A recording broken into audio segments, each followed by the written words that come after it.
സുഹൃത്തെ, കഴിഞ്ഞ 7 വർഷക്കാലം ഇടതുപക്ഷ സർക്കാർ ഇവിടെ അധികാരത്തിൽ വന്നപ്പോൾ കേരളത്തിന്റെ അവസ്ഥ എന്താണ്, ജനങ്ങളുടെ അവസ്ഥ എന്താണ് നിങ്ങൾ ചിന്തിക്കുന്നുണ്ടോ?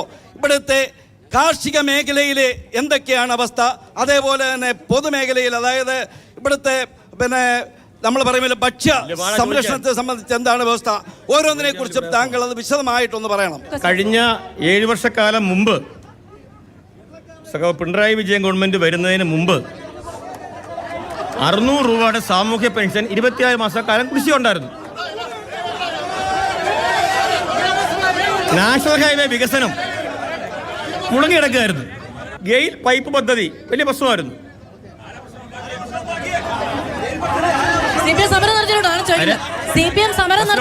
അറിയാമല്ലോ, ഉണ്ടാക്കലിരിക്കുന്നേ ഇങ്ങനെ ചോദിക്കുന്ന നിങ്ങൾ തന്നെ, ചോദ്യവും നിങ്ങൾ തന്നെ, ഉത്തരവും നിങ്ങൾ തന്നെ.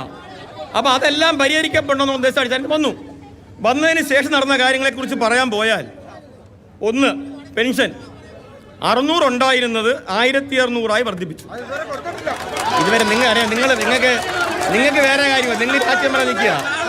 അത് കുടിശ്ശിക കൊടുത്ത് ജനത്തിന് പ്രശ്നമല്ല, 4 മാസക്കാലത്തെ കൊടുത്തു കഴിഞ്ഞു. പിന്നെ നിങ്ങളെന്താ പോയേ? അല്ല, നിങ്ങളുടെ കാലത്ത്, UDF-ന്റെ കാലത്ത് വളരെ സുഭിക്ഷമായിരുന്നെങ്കിൽ പിന്നെ നിങ്ങളെന്താ പോയേ? UDF-ന്റെ കാലത്ത്, നിങ്ങളുടെ കാലത്ത് ജനങ്ങൾ സുഭിക്ഷരായിരുന്നെങ്കിൽ നിങ്ങൾ എന്താ പോയത്? നിങ്ങൾ പോയി എന്ന് മാത്രമല്ല, ഇനി ഒരിക്കലും മടങ്ങി വരാൻ കഴിയാത്ത രീതിയിൽ കേരള ജനങ്ങൾ നിങ്ങളെ ആട്ടിപ്പായിച്ചു വിട്ടത് ഇത്തരം സമീപനം കൊണ്ടാ. ഇനി ഒരിക്കലും വരാൻ പോകുന്നില്ല, കേരളത്തിൽ ഒരിക്കലും വരാൻ പോകുന്നില്ല. നിങ്ങൾ ഭരിക്കുന്ന കാലത്ത് മുമ്പേ ആരോ സർക്കാർ ജീവനക്കാരാണ് ചോദിക്കട്ടു,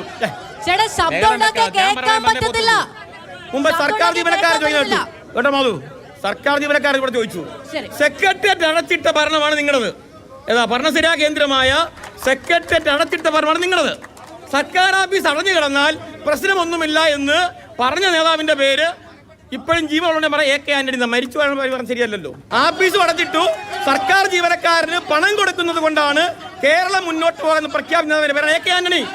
സർക്കാർ ജീവനക്കാരന് ശമ്പളം കൊടുക്കുന്നതിന്റെ പേരിൽ കേരളം മുന്നോട്ട് പോകുന്നില്ല എന്ന് പ്രഖ്യാപിച്ച നേതാവിന്റെ പേരാണ്, മുഖ്യമന്ത്രിയുടെ പേരാണ് ശ്രീ AK ആന്റണി. അപ്പോഴും മുടങ്ങിയില്ല, അന്നും മുടങ്ങിയെന്ന് ട്രഷറി പറഞ്ഞില്ലല്ലോ.